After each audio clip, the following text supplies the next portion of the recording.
jawaban lain di dalam hidup ini selain di dalam nama Tuhan Yesus. Di dalam segala hal yang kami alami di dalam hidup ini, Engkaulah sumber kekuatan bagi kami. Karena itu kami berkata, kami bersyukur mengenal Engkau sebagai Tuhan dan Juru Selamat kami. Kami bersyukur mengenal Engkau sebagai Tuhan satu-satunya di dalam hidup kami. Pada hari ini Tuhan berbicara bagi setiap kami. Kami semua datang dengan rasa lapar dan haus akan Tuhan. Sampaikan isi hati-Mu bagi kami Tuhan. Kami rindu kebenaran firman-Mu, karena kami tahu kebenaran firman itu yang akan membebaskan hidup kami. Urapi hamba-Mu yang tidak ada apa-apanya, urapi setiap kami. Di dalam nama Tuhan Yesus kami berucap syukur, sama-sama katakan amin. Amin. Silakan duduk Bapak Ibu yang terkasih. Shalom. Bagaimana kabarnya hari ini? Luar biasa tentunya, karena kita punya Tuhan yang luar biasa. Saudara, ada banyak hal terjadi dalam hidup kita. Kita suka atau tidak, kita mau atau tidak, yang namanya masalah, persoalan itu pasti akan datang. Ya, itulah namanya hidup. Makanya berhentilah mengeluh, tetapi belajar dari setiap hal yang kita alami. Ya, apa maksud Tuhan di balik semuanya itu? Nah, di dalam semua yang kita alami itu, satu hal yang terpenting adalah bagaimana cara kita memandang setiap peristiwa itu datang dalam hidup kita. Ya, coba kita buka bersama langsung saja Matius pasal yang ke-6 ayat yang ke-22 sampai ayat yang ke-23, saudara. Matius pasal yang ke-6, Injil Matius pasal yang ke-6 ayat 22 dan ayat 23. Ya, kita baca bersama. Firman Tuhan berkata di sana. Kalau sudah dapat, saudara bisa baca. Ya, 1, 2, 3. Mata adalah pelita tubuh. Jika matamu baik, teranglah seluruh tubuhmu. Jika matamu jahat, gelaplah seluruh tubuhmu.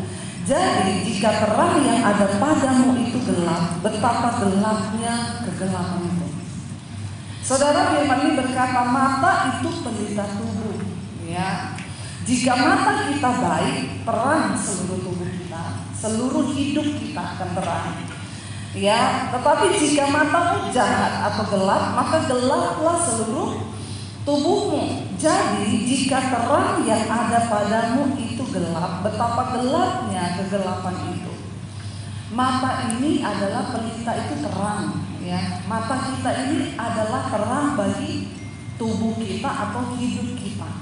Dengan kata lain, hidup ini menjadi gelap atau terang itu tergantung dari cara kita memandang.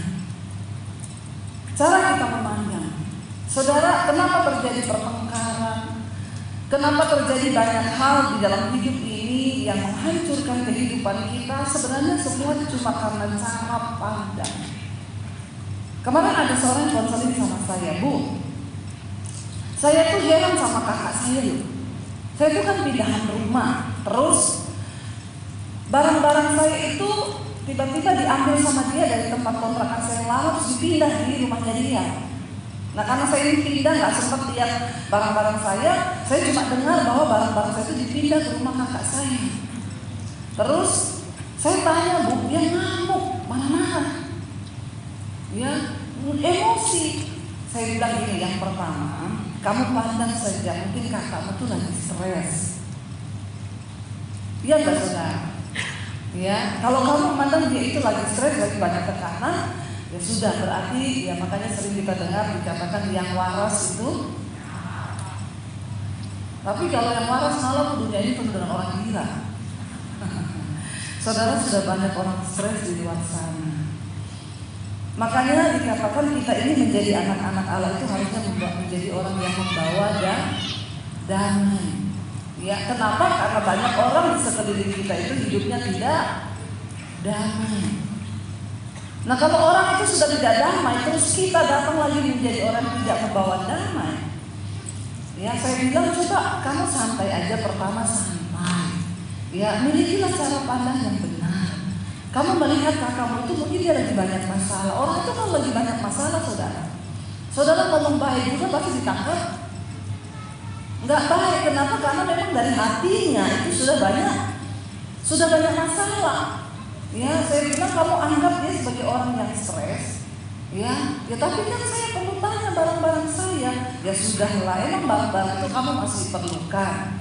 Emang barang berharga apa ya? Nggak terlalu berharga sih, cuma piring, wajan, sendok. Kalau kamu bisa beli lagi, saran saya nggak usah ditanya.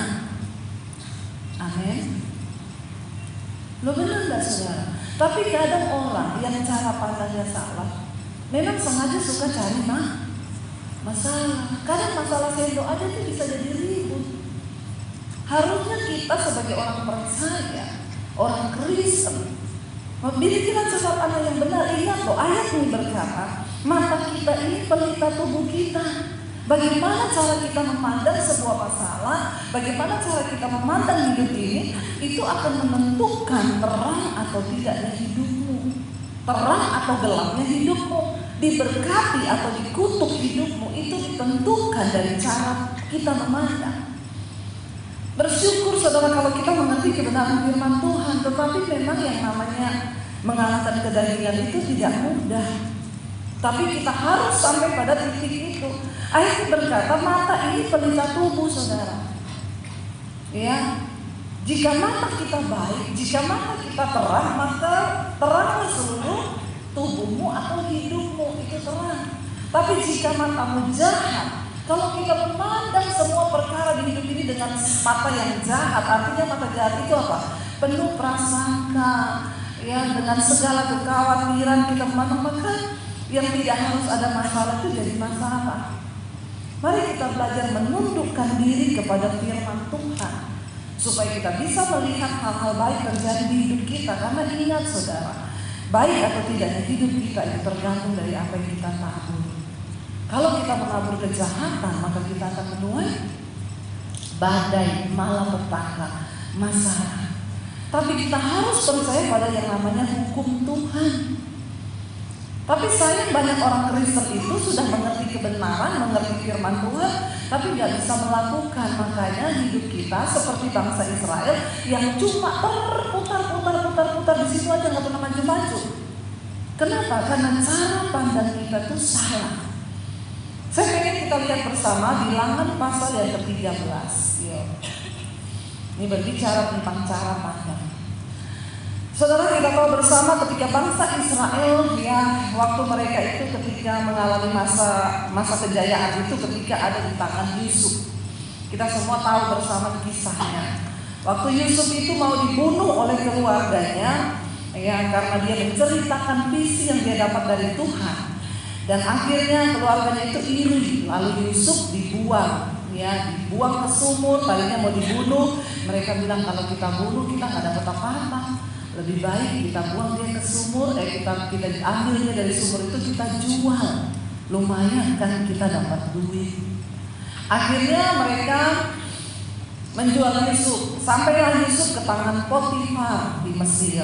Ketika Yusuf di Mesir, kita tahu semua ceritanya, Yusuf difitnah, di itu.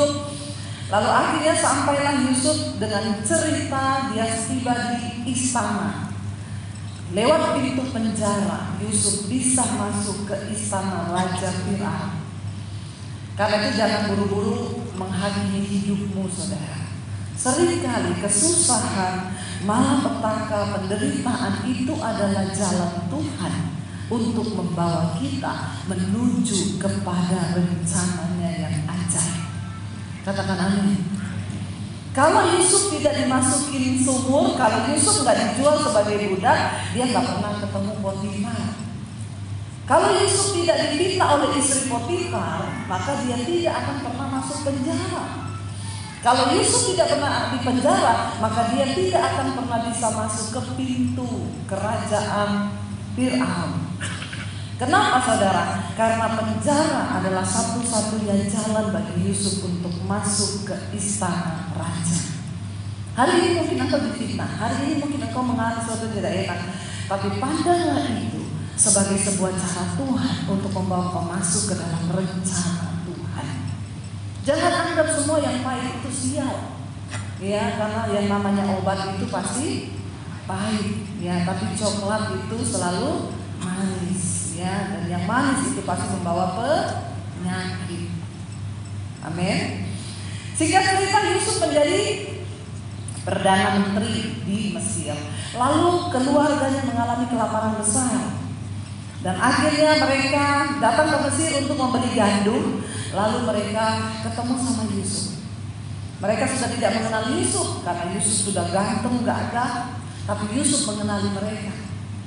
Ya, lalu akhirnya Yusuf menyatakan diri kepada mereka. Singkat cerita, sebenarnya ya orang Mesir tidak boleh bergaul dengan orang Ibrani.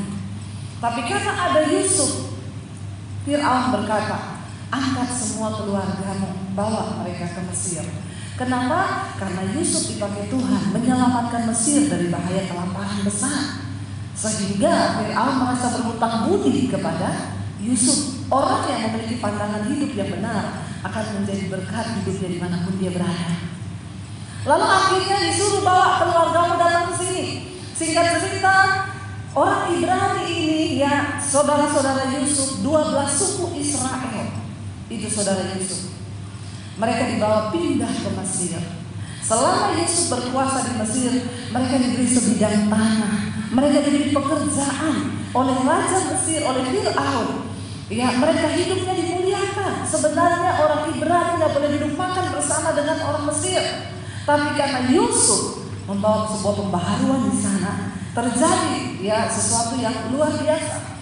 Bangsa Israel diberkati Tuhan di Mesir. Mereka beranak cucu menjadi sebuah bangsa yang besar. Lalu ketika mereka menjadi sebuah bangsa yang besar di Mesir, mereka malah lebih kaya daripada orang Mesir.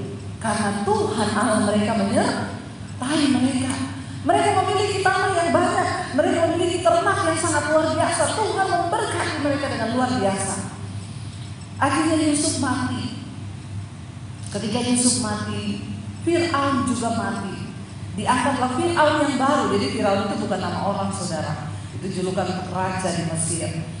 Ketika Fir'aun naik yang baru, dia sudah tidak mengenal Yusuf. Dia tidak lagi mengenal ya saudara-saudaranya. Dia lihat begini, ini kok bangsa ini menjadi besar di tempatku.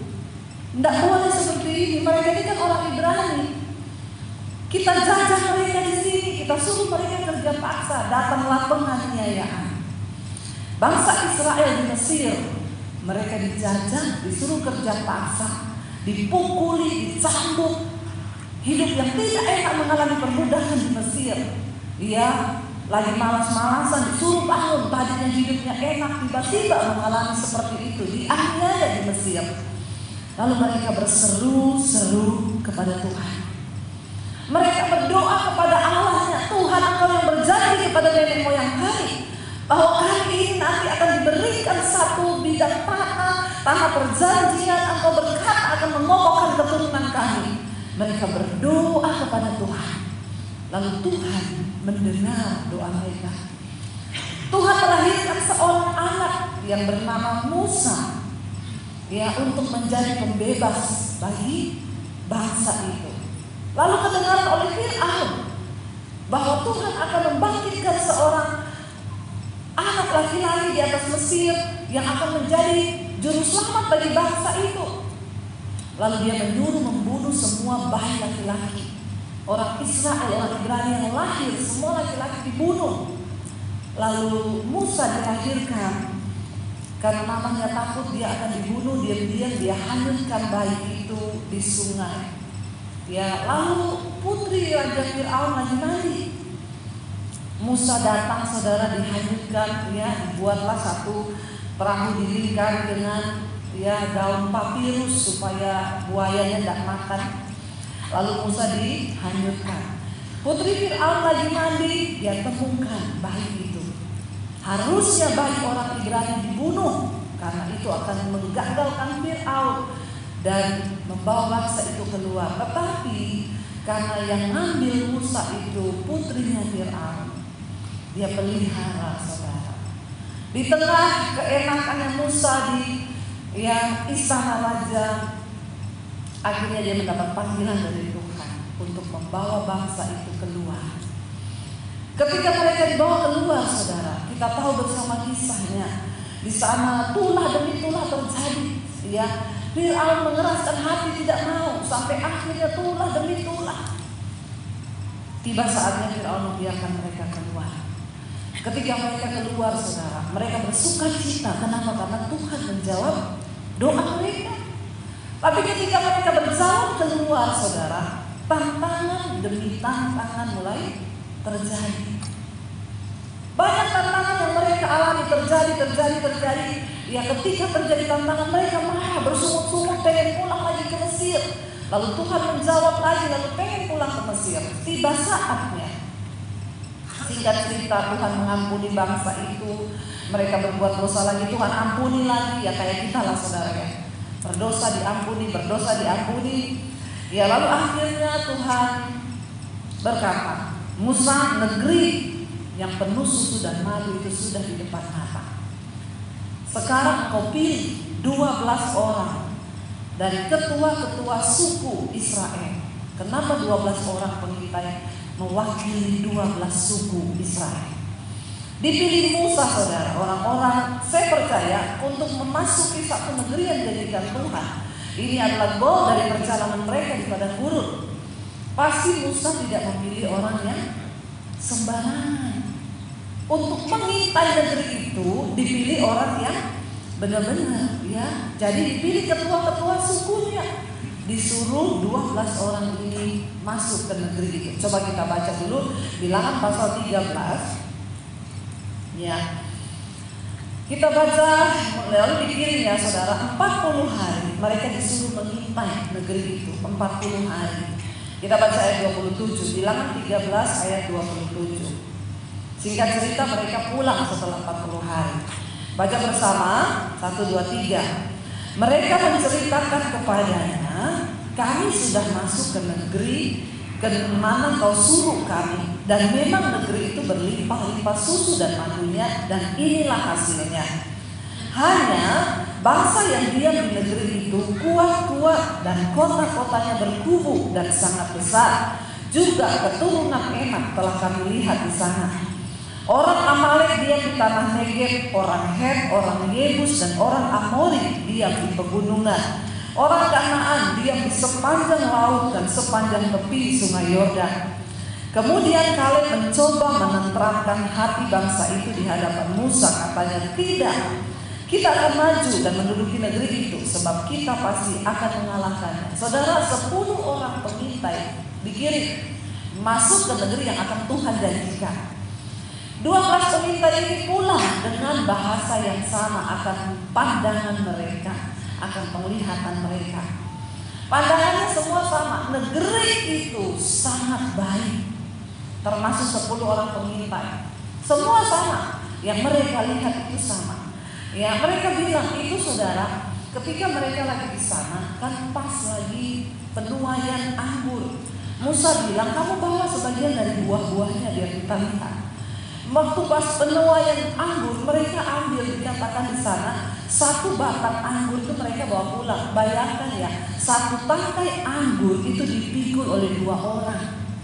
Berarti itu anggur gede-gede banget kan saudara, sampai dipikul 2 orang. Lalu mereka pulang berkata, itu negeri wow banget, luar biasa banget. Buahnya, anggurnya, memang itu negeri luar biasa. Ya, kalau kita lihat ayat 24, mereka berkata di sana saudara, ya bahkan tempat itu dinamai karena tandan buah anggur yang dipotong orang Israel di sana. Ya, dikatakan itu dipikul 2 orang. Mereka bawa pulang buah delima, buah ara. Itu gede-gede kalau saudara baca pada ayat sebelumnya. Ya, 10 orang memandang dengan cara pandang yang sama. Negeri itu indah, negeri itu bagus. Tetapi saudara, 10 orang itu berespon dengan salah. Hanya 2 orang berespon dengan benar. Yang 10 orang berkata begini, kita nggak mungkin masuk. Memang negeri itu baik, memang hasilnya bagus, tapi kita tidak bisa mungkin masuk ke sana. Kenapa?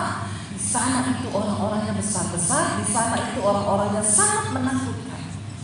Saudara, masalah yang sama kita hadapi setiap hari di hidup kita. Tetapi apa yang membuat berbeda? Cara pandang kita terhadap masalah itu yang membuatnya menjadi berbeda. Kita semua pasti pernah mengalami masalah keuangan. Semua orang rata-rata pernah. Kenapa ada orang yang mengalami mujizat dan ada yang tidak?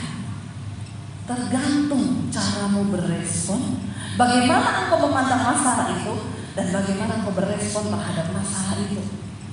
Saudara, 10 orang ini berkata tidak mungkin. Ya, apa yang engkau lihat di depan hari ini? Apakah engkau melihat masa depan yang tidak mungkin? Apakah engkau melihat sesuatu yang mustahil? Apakah engkau berkata nggak mungkin? Saya ini sekolahnya cuma begini, saya itu begini, saya itu begitu. Jangan pernah mengecilkan Tuhan. Ingat ayat tadi berkata, mata itu pelita tubuh.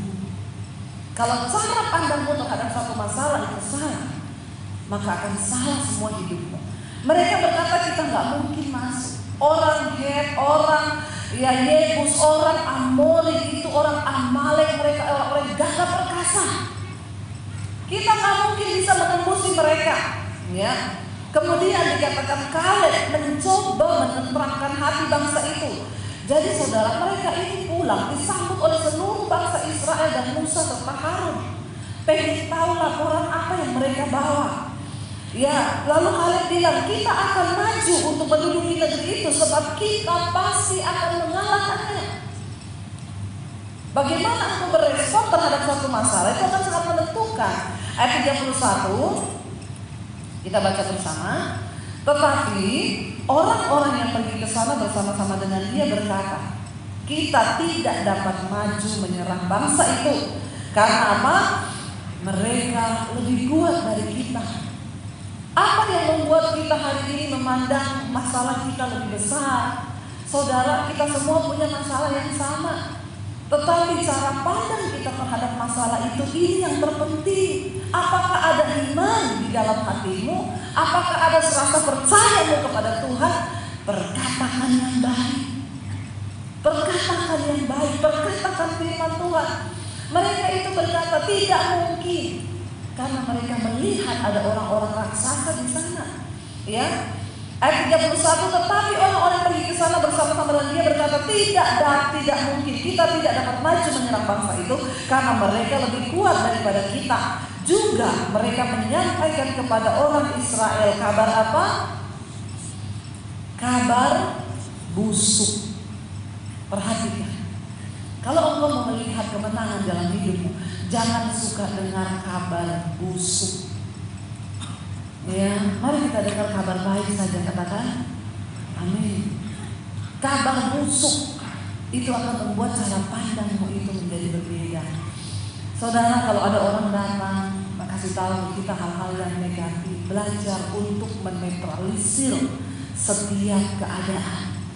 Jangan mudah terpancing mendengar kabar busuk apapun itu.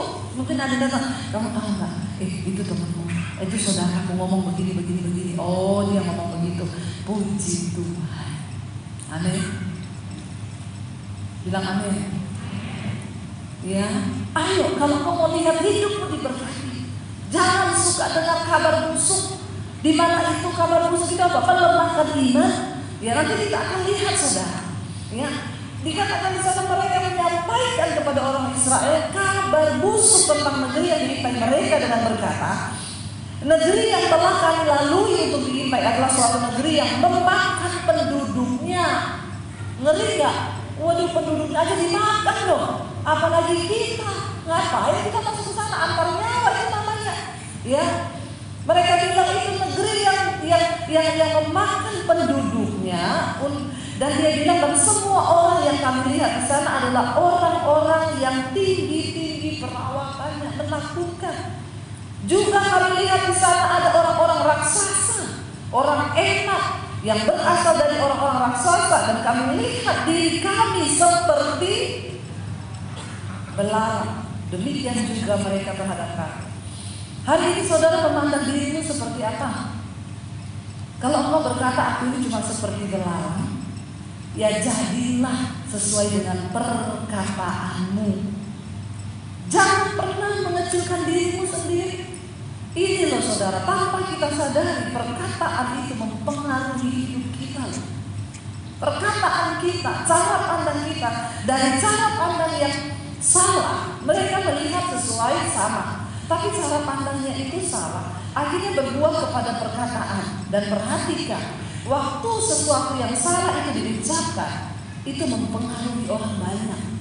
Waktu seluruh bangsa itu mendengar apa yang mereka katakan, apa yang terjadi?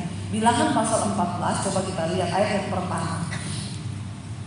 Ketika mereka menyerukan itu, apa yang terjadi? Bilangan 14 ayat 1 dikatakan, lalu segenap umat itu mengeluarkan suara nyaring dan bangsa itu menangis pada malam itu juga.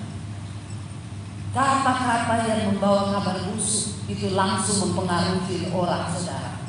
Dikatakan di sana, ya segenap umat itu langsung menangis dengan suara yang keras pada malam itu juga. Setelah menangis, ini mereka baru mendengarkan. Mereka itu cuma mendengar loh kabar busuk, langsung apa? Nangis, meraung-raung. Makanya jangan biarkan telingamu mendengar kabar busuk, itu akan melemahkan imanmu, mengecilkan kekuatanmu. Yang ada nangis, iba diri. Ya, jangan saudara.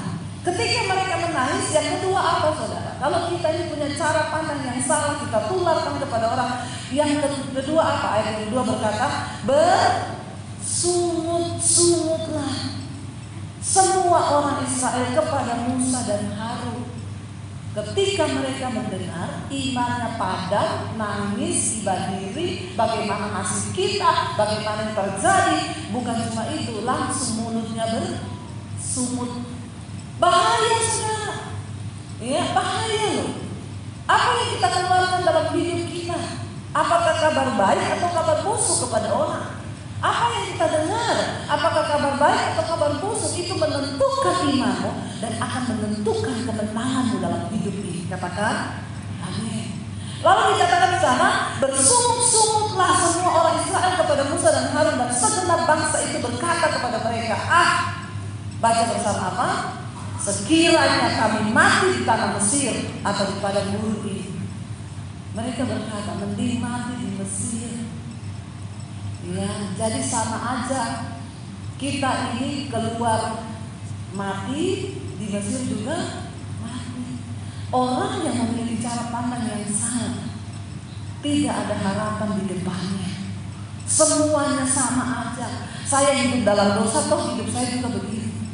Saya juga hidup kudus, toh juga begini. Jadi sama aja, bodoh wae. Jadi ngapain aku ikut Tuhan? Sama-sama mati. Bertobat saudara. Kenapa orang Kristen hidupnya cuma terputar, gak pernah mengalami janji Tuhan? Karena engkau berpikir cara pandang yang salah itu. Ya, karena engkau berpikir bahwa pendengaran yang salah, perkataan yang salah, cara pandang imanmu itu hal-hal yang biasa. Saudara, hidup ini digerakkan oleh iman. Hidup ini digerakkan oleh cara pandang kita. Ayat yang ketiga saudara, mengapakah Tuhan membawa kami? Orang yang memiliki cara pandang yang salah, dia bukan cuma menyalahkan manusia, dia menyalahkan Tuhan. Mereka berkata apa? Mengapakah Tuhan membawa kami ke negeri ini supaya kami tewas oleh pedang dan istri serta anak-anak kami menjadi tawanan? Bukankah lebih baik kami pulang ke Mesir? Ngeri loh. Tadinya teriak-teriak pengen dibawa keluar dari Mesir, sekarang ngomong pengen balik lagi ke Mesir. Hanya karena melihat tantangan di depan. Dan saya melihat saudara, Tuhan itu, saya baca ini saya berpikir, iya ya, Tuhan itu kenapa juga dia gak bikin mudah ya? Kenapa susah di ujung loh, pengen masuk loh ini di tanah perjanjian. Kok yang mereka lihat orang-orang raksasa? Ya saudara, untuk menggenapi janji Tuhan dalam hidup kita itu gak mudah. Imanmu harus teruji. Kenapa? Tidak ada orang sembarangan yang masuk surga. Kita ini sedang ada dalam perjuangan menuju sebuah hidup kekekalan. Tanah perjanjian yang sesungguhnya akan kita tuju itu apa adalah surga, kekekalan. Tidak mudah. Bangsa Israel berjalan dari Mesir menuju ke tanah perjanjian itu, mereka sedang berjalan di dalam rencana Tuhan. Tetapi masalah demi masalah mereka hadapi. Artinya apa saudara? Bukan berarti ketika engkau berjalan menggenapi rencana Tuhan itu tidak ada masalah. Justru lebih banyak masalah. Tapi Tuhan izinkan ingat itu supaya apa? Kita memiliki pengalaman pribadi bersama dengan Tuhan. Dan ketika kita memiliki pengalaman pribadi bersama dengan Tuhan, itu yang akan memberi kekuatan iman kepada saudara dan saya. Kita akan kaya dengan kesaksian. Ya, saya itu selalu saudara berkata, hidup saya ini loh, mengikut Tuhan itu dipanggil keluar dari tanah perbudakan dosa. Saya keluar dari keluarga saya, dipisahkan Tuhan. Saya mulai berjalan dengan iman, masuk di dalam rencana Tuhan. Apakah semuanya enak? No. Justru hidup yang paling tidak enak yang pernah saya rasakan waktu saya bertobat dengan Yesus dan mulai masuk dalam panggilan Tuhan. Itu yang paling tidak enak. Kenapa? Daging ini tersiksa. Daging ini tersiksa. Sering kali ada teman yang ngomong, lu ngapain hidup kayak gini? Ngapain? Balik lagi aja ke hidup yang lama. Lebih enak ikut dunia, lebih enak daging ini diumbar. Menderita ikut Yesus itu tidak enak. Tapi saya tahu hidup berjalan dalam Tuhan, menggenapi panggilan Tuhan menuju ke sebuah tanah perjanjian, justru itu adalah hal yang tidak enak. Kalau saudara masih rasa enak hari ini, berarti engkau belum mengalami Tuhan sungguh-sungguh. Saya doakan biar hidup saudara tidak enak. Amin. Nggak apa-apa, nggak enak bagi daging. Ya, melepaskan pengampunan waktu kita disakiti. Ya, itu nggak enak, saudara. Mereka bilang apa? Kenapa Tuhan membawa kami? Nggak tahu diri nggak bangsa ini? Ya, saya bayangkan kalau saya jadi Tuhan itu sudah, saya tinggal semua saudara. Untung bukan saya Tuhannya. Dulu diperbudakan teriak-teriak, Tuhan selamatkan kami, Tuhan kami tersiksa, kami di ini, kami di ini. Ketika mengalami di depan sudah selangkah lagi memasuki tanah perjanjian, mereka bersungut-sungut dan bilang, kenapa Tuhan bawa kami keluar? Mending kami di Mesir. Ini mereka mengalami musuh yang belum tentu mati, dan Tuhan yang berjanji bahwa mereka akan masuk ke sana. Lalu saudara, mereka bilang apa di sana? Mengapa Tuhan aku bawa kami? Tempat dikatakan, dan mereka berkata seorang kepada yang lain, baiklah kita mengangkat seorang pemimpin, lalu kita pulang ke Mesir. Orang yang memiliki cara pandang yang salah, melakukan segala sesuatu itu dengan dia sakar dewi. Bayangkan Tuhan mengangkat Musa dan Harun. Mereka mau ganti, cari aja pemimpin yang mau ikuti maunya kita. Ayo balik ke Mesir jadi budak lagi. Ya, ini Musa dan Harun kita biarin aja, kita pilih pemimpin baru. Lalu dikatakan di sana, Musa dan Harun kan ada di situ. Mereka mendengar apa yang diomongin bangsa ini. Lalu sujudlah Musa dan Harun di depan mata seluruh jemaat Israel yang berkumpul di situ. Memang Musa itu orang yang lembut hati, saudara. Ya, mungkin orang Jawa, tapi yang pasti bukan Surabaya. Apalagi Sulawesi. Ya, tidak mungkin ya Solo lah yang paling halus. Alkitab berkata Musa itu seorang yang lembut hati. Dia dengar mau digantiin orang-orang ini sama bangsa ini. Apa dia lakukan? Dia sujud loh di depan bangsa itu. Ini pemimpin yang luar biasa, saudara. Ya. Lalu dikatakan di sana, lalu Yosua bin Nun dan Kaleb bin Yefune yang termasuk orang-orang yang telah mengintai negeri kedua orang ini berbeda cara pandangnya, mengoyakkan pakaiannya. Bayangkan ini yang dibawa ini bangsa Israel bukan sedikit. Mereka mengoyakkan pakaiannya dan berkata kepada segenap umat Israel, negeri yang kami lalui untuk diintai itu adalah negeri yang luar biasa baiknya. Ya.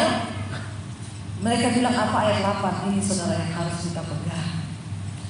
Jika Tuhan berkenan kepada kita, maka Ia akan membawa kita masuk ke negeri itu dan akan memberikannya kepada kita suatu negeri yang berlimpah-limpah susu dan madunya. Orang yang memiliki cara pandang yang benar, dia nggak lihat tantangan di depan itu sebagai sesuatu yang besar. 10 orang berkata negeri itu memang baik, tapi orang raksasa, orang Amalek, orang Amori, orang ini, orang itu itu menghalangi kita. Orang yang memiliki cara pandang yang benar, dia nggak lihat itu semua. Dua pemimpin ini tidak peduli dengan tantangan yang mereka lihat di negeri itu, tapi mereka bilang apa? Kalau Tuhan berkenan. Saudara, apakah engkau taruh imanmu sungguh-sungguh kepada Tuhan hari ini? Mungkin engkau berkata, utangku nggak mungkin dibayar. Utangku itu terlalu besar, seperti orang Amalek yang ada di depanku. Tidak mungkin akan terlunasi. Apa engkau berkata hari ini, penyakitku itu terlalu besar, tidak mungkin. Saudara, mana yang lebih baik? Berkata utangku terlalu besar, tidak mungkin untuk dilunasi, penyakitku terlalu serius, tidak mungkin untuk sembuh, atau berkata begini, jika Tuhan berkenan, utangku yang banyak itu bisa diselesaikan. Mana yang lebih baik dengan aku berkata, jika Tuhan berkenan, maka penyakitku yang menurut dokter serius ini, tidak ada perkara yang mustahil bagi Tuhan. Dia Tuhan pemegang kendali di dalam hidup kita. Tepuk tangan buat Tuhan. Ayo saudara, matamu itu pelita tubuhmu. Bagaimana kau memandang masalah di depanmu, itu akan menentukan kehidupanmu. Saya pernah menayangkan sebuah kesaksian di Mesbah Doa Spesial.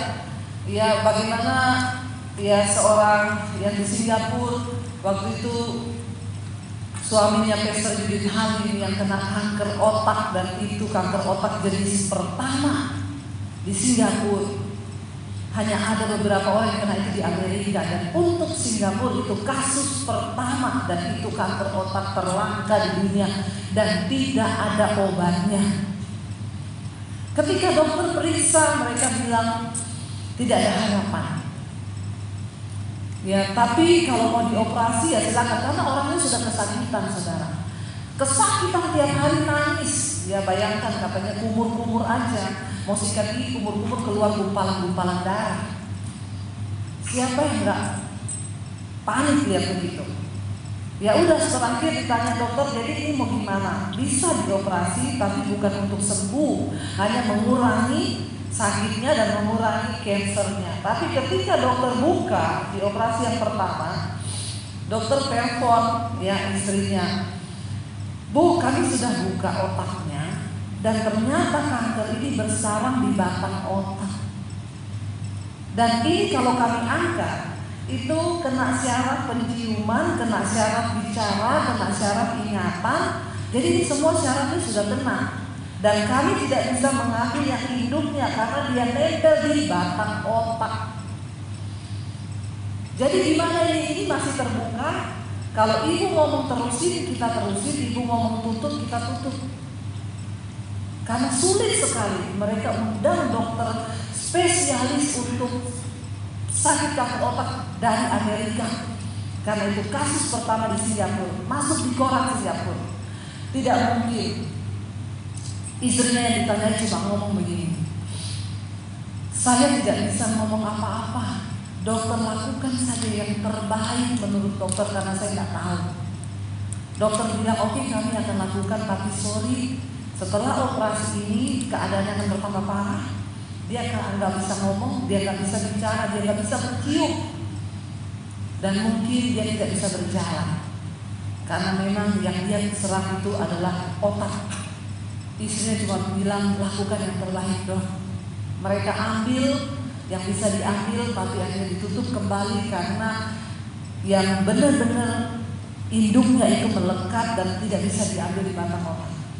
Dokter setelah selesai itu berkata kepada istrinya, umurnya paling lama 6 bulan, paling cepat 3 bulan. Waktu dengar itu suaminya diberitahu, dia bilang, saya mau melayani Tuhan, mau habiskan waktu saya untuk melayani Tuhan, karena memang mereka pelayan Tuhan. Begitu habis dioperasi sembuh, ternyata tetap bisa merasa, bisa ngomong, bisa lihat, bisa semuanya, bisa cium, bisa berjalan. Mereka pergi ke daerah-daerah miskin, sampai ke Afrika untuk memberi makan orang miskin. karena dia pikir hidupnya tinggal 6 bulan. Lalu saudara, 1 bulan tidak mati, 2 bulan tidak mati, 3 bulan tidak mati, 6 bulan lewat tidak mati. Ya, sampai akhirnya bertahun-tahun tiba-tiba kambuh lagi. Begitu kambuh yang berikutnya, setiap hari kesakitan sampai muntah darah. Datang lagi ke dokter, dokter bilang ini sudah mujizat, 6 bulan dia tidak mati. Akhirnya masuk yang kedua kali, dokter bilang masih sama seperti yang dulu. Anda sudah tahu kasusnya seperti apa, apalagi ya. Jadi bagaimana menurut Anda? Istrinya cuma bilang, saya nggak tahu lakukan apa-apa, tapi dia sudah kesakitan luar biasa. Dan akhirnya saudara diputuskan untuk operasi lagi. Masih dengan hal yang sama, dokter buka dan dokter angkat tangan ketika melihat itu. Dokter telepon habis operasi, dokter bilang sama istrinya, siapin pemakaman.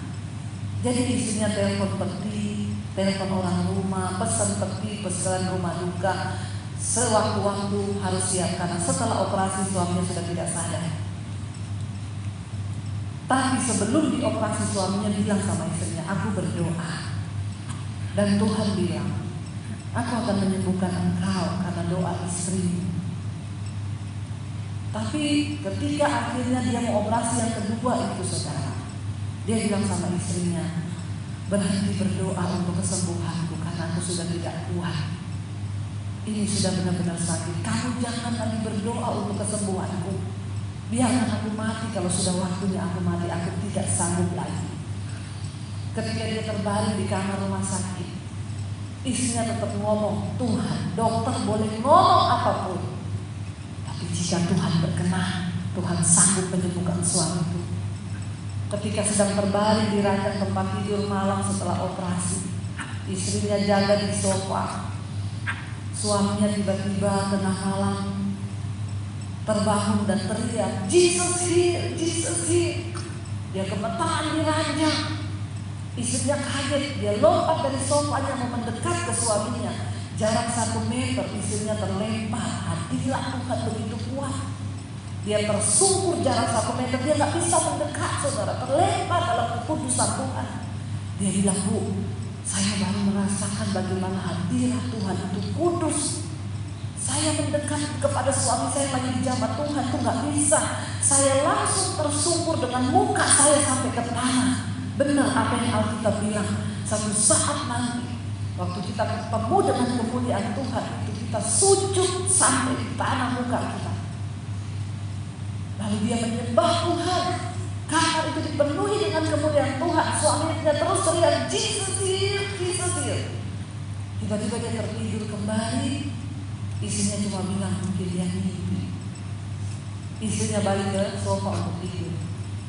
Jam 5 pagi kaget, alarm rumah sakit berbunyi. Susternya pencet tombol dan bilang pasien hilang.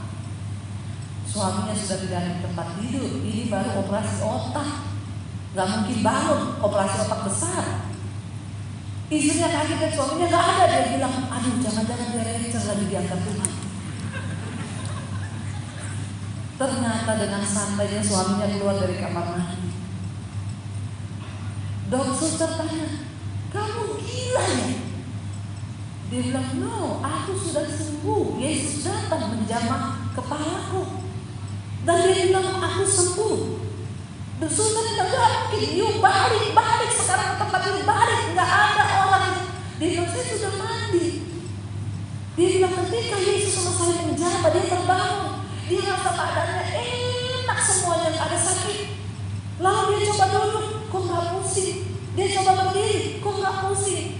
Dia copot selang-selangnya. Dia pergi ke kamar mandi. Dia bilang, saya mandi. Dan dia keluar habis mandi. Dokter ditelepon dan semua bingung. Waktu dicek semua sama dokter, dokter geleng kepala dan berkata, ini mujizat. Dan sampai hari ini dia masih hidup. Saudara bisa bayangkan kalau mereka berkata, sudah. Istrinya juga, tetap istrinya berdoa.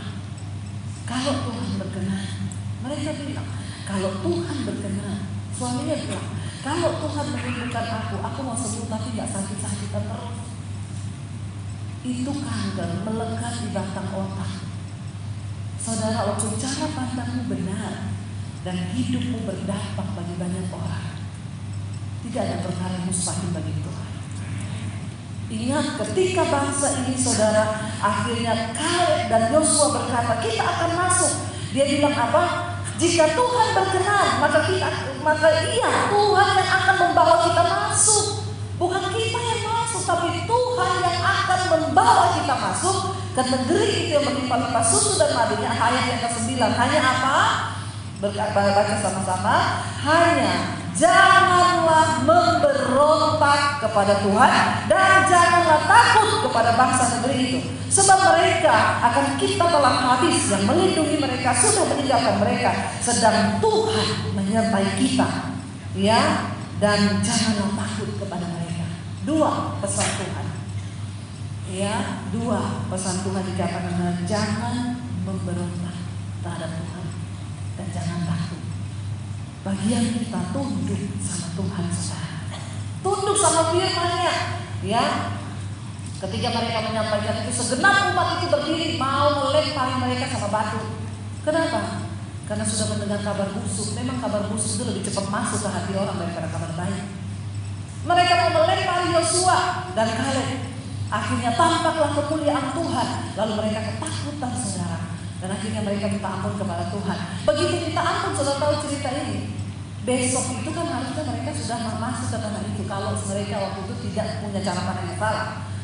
Begitu mereka minta ampun sama Tuhan, Tuhan ampuni, mereka bilang, oke, besok kita masuk ya. Tuhan bilang, no, aku tidak menyertai kalian. Kalau kalian masuk, kalian pasti akan dibunuh oleh bangsa ini. Karena murka. Tuhan berkata, sampai kapan bangsa ini menghina aku? Ya, sampai kapan? Tuhan berkata kepada Musa, katakan kepada bangsa ini, sampai kapan mereka menista aku? Orang yang tidak percaya pada janji Tuhan, itu kau menista Tuhan, saudara. Dan akhirnya, saudara, tinggal selangkah masuk hari itu. Tuhan bilang, karena engkau tidak taat, maka engkau harus berputar sebagai pengembara di padang gurun 40 tahun.